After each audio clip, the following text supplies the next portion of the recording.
On today's show, we know Max Strus is going to be out to start the season. So what does opening night look like? How do we expect the Cavs to have their first starting five of the season?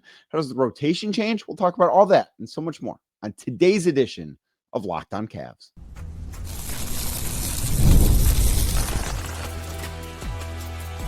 You are Locked On Cavs, your daily Cleveland Cavaliers podcast. Part of the Locked On Podcast Network, your team every day. What's up, everybody? My name is Danny Cunningham, and I just want to say thank you to you for making Locked On Cavs your first listen today, and to those of you that make it your first listen every single day. You can find the show anywhere you get your podcasts, Apple, Spotify, and anywhere else. Would be very thankful if you subscribed on the podcast platform of your choice to help grow the show. And if you are watching the show on YouTube as we get started, if you could hit that thumbs up button for us, be very appreciated, and click subscribe to the channel so you don't miss the latest Locked On Cavs content. Of course, a proud part of the Locked On Podcast Network, your team every day. And today's episode brought to you by Monarch Money. Take control of your finances with Monarch Money. Use code LOCKEDONNBA, that is LOCKEDON NBA, at monarchmoney.com for 50% off your first year. Of course, we got the news on Tuesday that Max Strus is going to miss 3 to 4 months, or I should say 3 to 4 months before he resumes basketball activity because of a Jones fracture. Covered that, what that means for him, what that means for the Cavs in yesterday's edition of Locked On Cavs. So if you missed that, go back, find that one, watch that one, catch up on all the Max Strus stuff. But that will have some lineup impact on the Cavs because I don't know if Max Strus would have been a starter on opening night. I don't know which direction Kenny Atkinson and the Cavs were planning to go with their opening night starting five, what their long-term starting five vision would be, what the rotation necessarily would be. But this does, I think, provide a little bit of clarity for how those things are going to shake out, at least in the near term. Obviously, in the long term, Max Strus is still part of the plans for this team. He's still going to be somebody that plays significant minutes for them when he is healthy. I don't know if he's going to be a starter at any point this season, but I think it's something that is worth discussing. So one of the things that I feel very strongly about as we look at what the starting five could or might be for the Cleveland Cavaliers on October 22nd, when they take on the New York Knicks at Madison Square Garden to begin the 2025-2026 NBA season, very confident about three guys being in the starting five, presuming that all three of them are healthy. Very confident that Donovan Mitchell is going to start for the Cavs. I know, super bold take there. Very confident Evan Mobley going to be in the starting five. Again, very bold by me to assume that. And lastly, feel very strongly Jarrett Allen will be the starting center for the Cavs, provided those three guys are healthy. They are locks to be in the starting lineup. This is not news to anybody. This is not rocket science. This is not some sort of bold prediction. This is just what is expected. But it's just good to kind of lay that out there because we don't have to discuss that. We know that those three are absolutes in the starting lineup for the Cavs. And then I think it's fair to start talking about the other two spots because there are a few different guys that could start at one of the guard spots and the small forward spot. And I want to talk a little bit about the small forward stuff first, because that's the one that I think there's a pretty clear cut and dry answer. I think it should be DeAndre Hunter. I'm not positive it will be DeAndre Hunter. I think that maybe Kenny Atkinson, if he really does want to have DeAndre Hunter in that sixth man role still, which is not necessarily something that I think should happen for the Cavs. But if he does want to do that, if that is the direction the Cavs want to go with DeAndre Hunter, and that was the direction that they went last year once he was acquired via trade from the Atlanta Hawks, then I do think that there's a discussion between who should start. Dean Wade is a possibility. I think it's maybe fair, depending on how training camp, how preseason goes, but after Summer League, it's fair to say, maybe Jalen Tyson should be thought of in that spot. But personally, I'm of the opinion it should be DeAndre Hunter. I think that he is one of the 5 best players on the Cavs. I actually voted him in our NBA Top 100. I voted him ahead of Jarrett Allen as the 4th best player on the Cavs, behind Darius, Garland, behind Donovan Mitchell, and of course behind Evan Mobley. Not in that order, because that is not the order I rank those guys. But I had him as the 4th best player that the Cavs have, and I do think that he's going to have a very good year for the Cavs. That is a little bit of projection, I guess, on my part, if you will. But I think that when you have a player as good as DeAndre Hunter that is as seamless of a fit as DeAndre Hunter is for what the Cavs need, I think he should be in the starting 5. And I think that the injury to Max Strus should make this an easy decision for Kenny Atkinson and the coaching staff. Now, if he wants to go in a different direction, obviously Dean Wade has started a lot of games for the Cleveland Cavaliers in previous years. He started some games last year when he's healthy. He's been a starter a good chunk of the time, not a majority of the time, but a good chunk of the time. He's been in the starting lineup when he's been healthy, which is a different discussion for a different day because Dean has not necessarily always been able to stay on the floor. So I look at that and say, okay, that is the direction that they should go at the starting small forward spot with Max Strus out. But with Max out, I actually think it complicates the other starting guard spot too, because Max is somebody that as a connector has provided a lot of, playmaking for others. He, I think, plays a pretty unique role on the Cavs, considering that he is a movement shooter. The Cavs can run him off screens. They can do a lot of different things with him offensively. And he is somebody that, as Kenny Atkinson has mentioned, and I've mentioned too several times, is a connector. That is how they view him. And that is, I think, something that I don't think DeAndre Hunter necessarily brings. I'm not sure that Sam Merrill brings it. And I think there are a number of different spots or a number of different ways that the Cavs could go with the other starting guard position, because they could go Sam Merrill at the starting 2 guard. And I do think, and I will talk a little bit more about Sam and how this injury and the Darius Garland injury, because of course this is under the assumption Darius Garland will not be available opening night because of his own foot surgery that he had. This is assuming he's not going to be back until a few weeks into the season. And then, of course, we can have the discussion, what does that look like? How does that change things? Because obviously, when Darius Garland is healthy and available, he is in the starting 5, but we are operating under the pretense that he won't be early on in the season.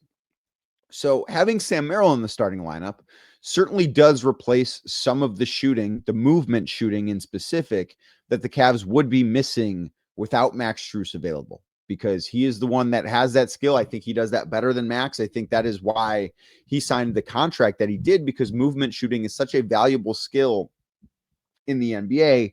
It's a hard thing to find, and he does it better than a lot of other guys. And that's why I think he got the money that he got this summer, even if it was a little bit more money than certainly myself and a lot of other people anticipated that he would get. So I do think it could make sense to have him in the starting 5.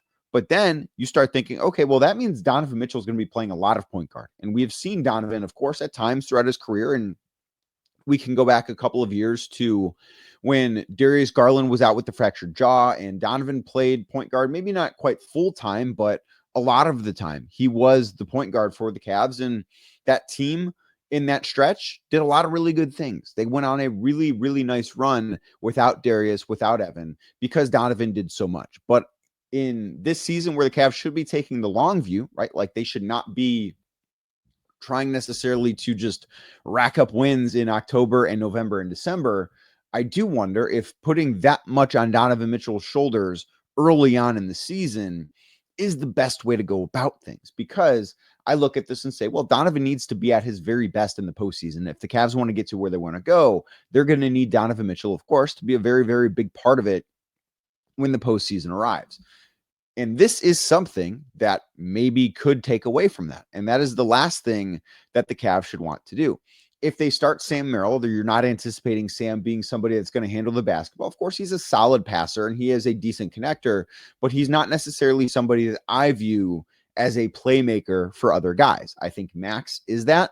And I do think that had Max not gotten hurt, we could have seen a starting 5 that would have been Donovan, Max, DeAndre, Evan, and Jarrett, because Max can pick up the slack of some of those point guard duties. And I just don't think with him on the floor as opposed to Sam, I don't think it's quite as much on Donovan Mitchell's shoulders. So this leads me to wonder, okay, well, what about Lonzo Ball? Could he be somebody that the Cavs put in the starting 5?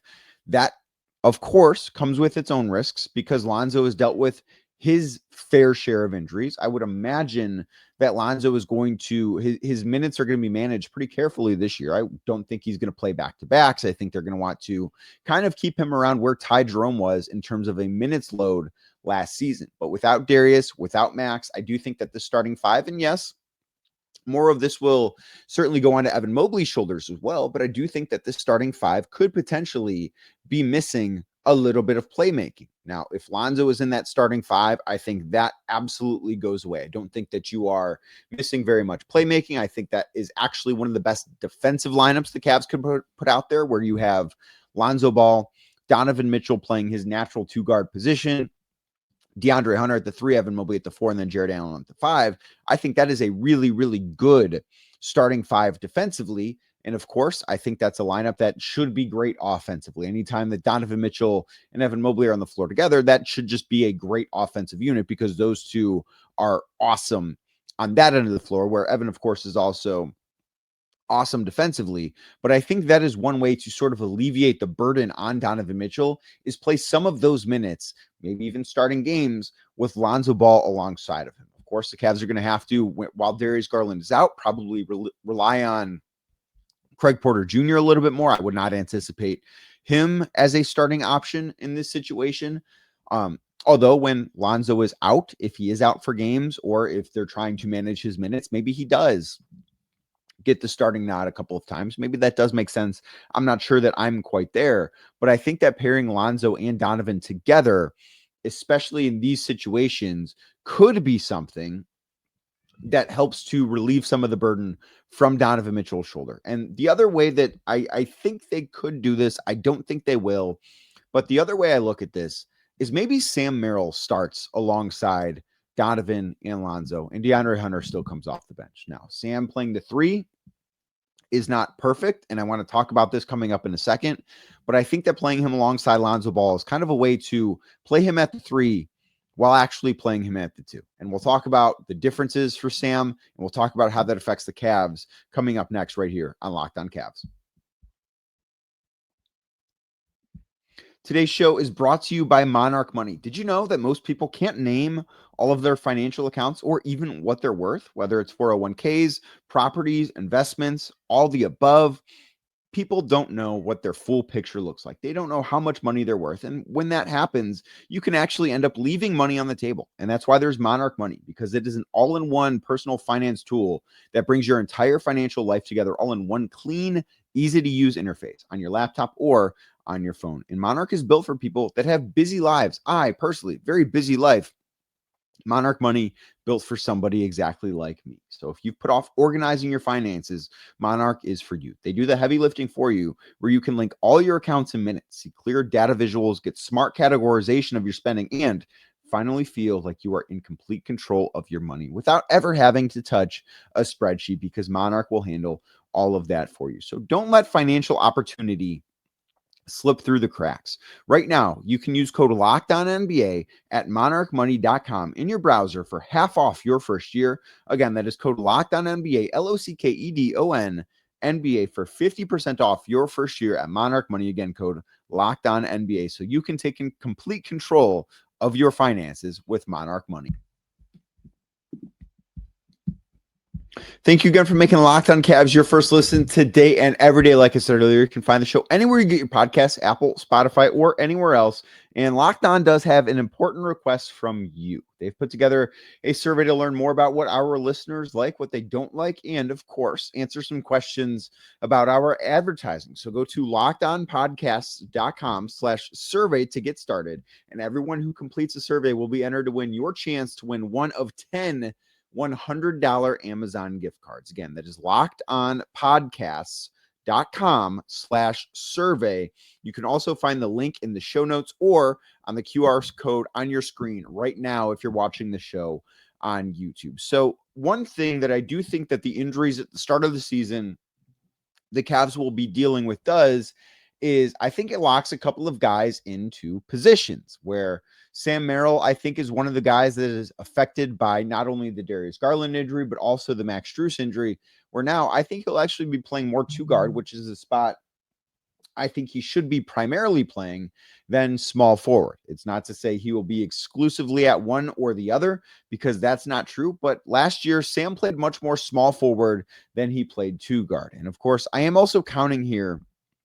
There will be times where this upcoming year, Sam is listed as the 3, playing alongside Lonzo Ball and probably Donovan Mitchell, maybe Lonzo Ball and Darius Garland. But in actuality, because of how big Lonzo is and the type of players that he can defend, Sam will sort of more so be playing the 2, and Lonzo will actually kind of be the 3 in some of those 3-guard lineups. But I think it's important for the Cavs that Sam plays more 2-guard this year than he did last year.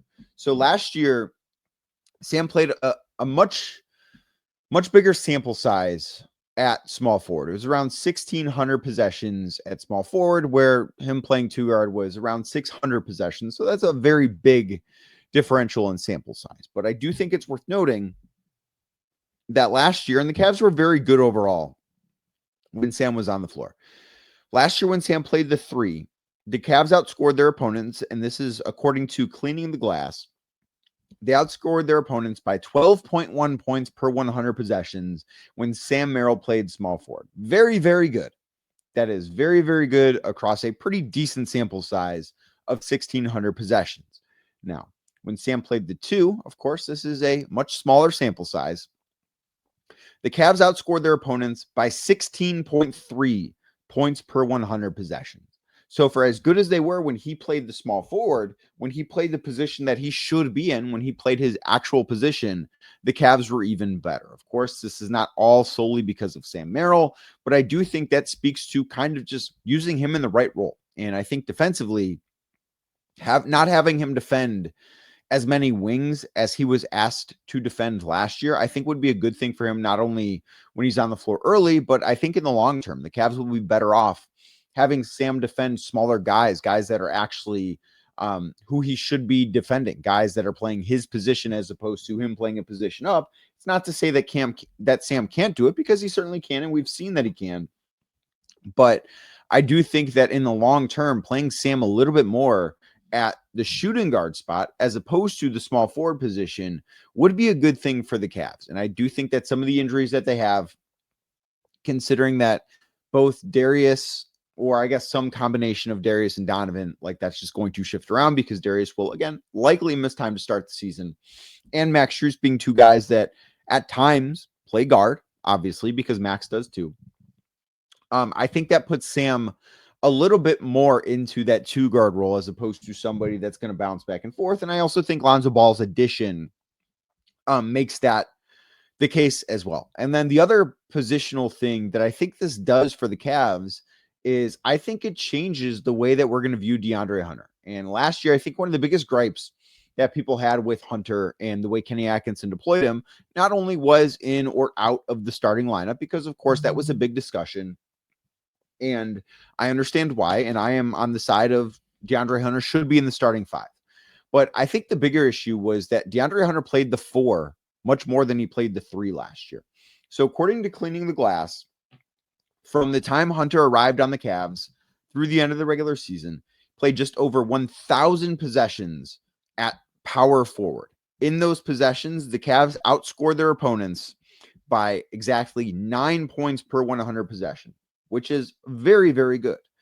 But last year when DeAndre Hunter played the 3, which was a much smaller sample size, that was just under 400 possessions, according to Cleaning the Glass, the Cavs outscored their opponents by 12.5 points per 100 possessions. And in getting into that a little bit further, let's take a look at some of the lineups they could use to start the year, because Donovan Mitchell, Sam Merrill, DeAndre Hunter, Dean Wade, Evan Mobley was the 3rd most common lineup that DeAndre Hunter played the small forward position in. It was only 35 possessions, so this is a small sample size lineup, but that group outscored opponents by 13.5 points per 100 possessions. In the regular season last year, according to Cleaning the Glass, we only saw DeAndre Hunter alongside the core 4 for 73 possessions, which is a number that was much too low. But in those 73 possessions, the Cavs outscored their opponents by 28.8 points per 100 possessions. That group had an offensive rating of 130.1, which of course is very, very good, and a defensive rating of 101.4. So I do think that seeing those lineups more frequently would be a really good thing. of course, there are some other lineups that the Cavs can't replicate anymore with DeAndre Hunter. Like the most frequent one with him playing small forward came with Ty Jerome at point guard. Obviously, Cavs can't throw that lineup out there again because Ty Jerome no longer plays for the Cavs. But I do think that there are some of these lineups that the Cavs will be forced to play just a little bit more this year, especially early on, because Max Strus won't be available, because Darius Garland most likely won't be available too. So I look at this and say, sometimes when you're forced to use things out of necessity, it can create a good thing for your future. And I think that because of these injuries, Kenny Atkinson, out of necessity, is going to have to play DeAndre Hunter at the 3 a little bit more frequently. And he's going to have to play Sam Merrill at the 2 probably more than he's going to play him at the 3. I think that those two things are connected as well. And I think in the long term for the Cavs, that will be a good thing. And I think that we will see different versions of this Cavs team because of that. And I think that ultimately is a really good thing for the Cavs. Now, we expect Darius Garland to return before Max Strus. So what would the starting 5 look like then? How could that change? Is DeAndre Hunter locked in? We'll talk about that next right here on Locked on Cavs.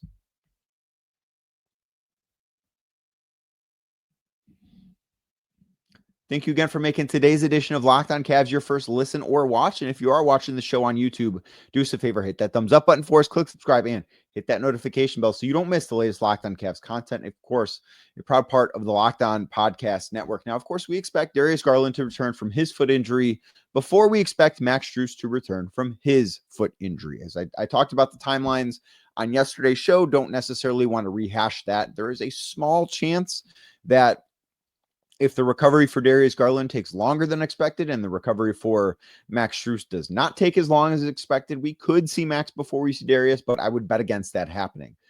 Now, when Darius gets back, he, of course, is going to be put right back into the starting lineup. He's an all-star guard. That's exactly what should happen, and I imagine that is what will happen. Now, last year, the Cavs had a couple of different options when they did not have a certain small forward available, right? Like Max Strus missed the first, I believe it was 27 games of the season last year with an ankle injury, and the Cavs were very good in those games, as we talked about on yesterday's show. I believe they were 23-4, and they won their first game with Max back. So they started off 24-4 last year, which obviously is very, very good. Now, they had some other injury issues, some other things that caused the Cavs to change out their starting lineup, but I think it is worth noting. And of course, DeAndre Hunter was not on the team for the Cavs start of the year last year.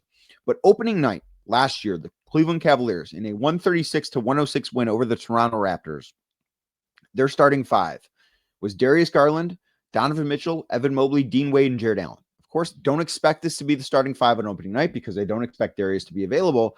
But I do think it's worth noting that that is what the starting group was. So that group does have a little bit of, it has time spent together. Now, when Darius gets back, do I expect that to be the starting 5? I don't. I do think that the Cavs should and will go with DeAndre Hunter over Dean Wade at that starting small forward position. I just think it makes more sense. I think Dean ultimately somebody that maybe makes a little bit more sense at the 4. And as I have said in a number of different ways on this podcast today, I think that DeAndre makes more sense playing the 3. So I look at this and say, this gives the Cavs an opportunity to find their way into that lineup. And ultimately, I do think we should, when Darius gets back, it should be the core 4 plus DeAndre Hunter. And I talked about this a little bit on yesterday's show, but I think that this is the opportunity for DeAndre Hunter to take command of that starting small forward spot and not give it back. This does not mean that Max Strus is not going to be a big part of this team. It doesn't mean that he's not going to be a big part of this rotation, because he is going to be somebody that the Cavs need to win playoff games. And I think that Max has stepped up in the postseason. And like last year, I thought he was one of the very few guys that had a good postseason, despite the fact that he had an atrocious Game 5 against the Indiana Pacers in the game that the Cavs were eliminated in. But I look at this and say, okay, he might be better served. The Cavs might be better served with Max Strus coming off of the bench. And I think if DeAndre Hunter goes out there and has a strong start to the season, if he continues to be the guy that he was last year once the Cavs acquired him, I look at that and say he is your full-time starting small forward. Last year, it bounced around. Dean Wade started games. Isaac Okoro started games at small forward. Jalen Tyson started a few. Sam Merrill started a couple of games at small forward. There was a game, it was the first loss of the season that the Cavs had. Sam Merrill was the starting small forward that game in Boston alongside Darius, Donovan, Evan, and Jarrett. That was a starting five with him at small forward. I would not think that is the best idea. I think that putting DeAndre there makes much more sense in terms of roster balance. I just think that is the way that the Cavs should go. Obviously, they can't start Isaac Okoro at small forward because he's not on the team. I just look at DeAndre and I think he is, when Max is out, he's the best option. And even when Max is back, I do think he's the best option. And I think that this injury to Max Strus, while it is a bummer for the Cavs, it is something that is going to cause them to tap into their depth a little bit more early in the season. I think in the long run, for the starting lineup, for the construction of this team, of this roster, I think this could ultimately be something that the Cavs look at and say, you know what, DeAndre Hunter really found a groove with the starting five because Max Strus was out. I think it makes this an easier decision for Kenny Atkinson. So a quick update on the show, starting not this upcoming week, because there will not be a show on Monday. Monday is Labor Day. Will not have a show. I will be back on Tuesday. Also, no show tomorrow. As some of you might know, I coach high school football. We play Thursday night this week, which means I don't have time on Thursday to record a Friday show. So there will not be a show tomorrow. There will not be a show on Monday on Labor Day. Everybody enjoy your Labor Day weekend. Starting next week, after Labor Day, so beginning on Tuesday, the show will be back to every weekday. I will be with you Tuesday, Wednesday, Thursday, Friday next week, and the week after that, Monday through Friday, because starting next week, we are in September. And what does September mean? September means media day. September means training camp. September means the next month out, we're talking about actual Cleveland Cavaliers basketball games. So again, starting next week, I will not have a show on Labor Day, but after Labor Day, the show is back to every single weekday. Thank you for subscribing. Make sure you are subscribed to anywhere you get your podcast, Apple, Spotify, or anywhere else. And if you're watching the show on YouTube, as we get out of here, do me a favor, help grow Locked On Cavs. Subscribe to the channel, please, if you would. I would very much appreciate it. And while you're here, hit that thumbs up button for me and click the notification bell so you don't miss the latest from Locked On Cavs. And of course, I will be back next week as we start looking ahead to the 2025-2026 Cleveland Cavaliers.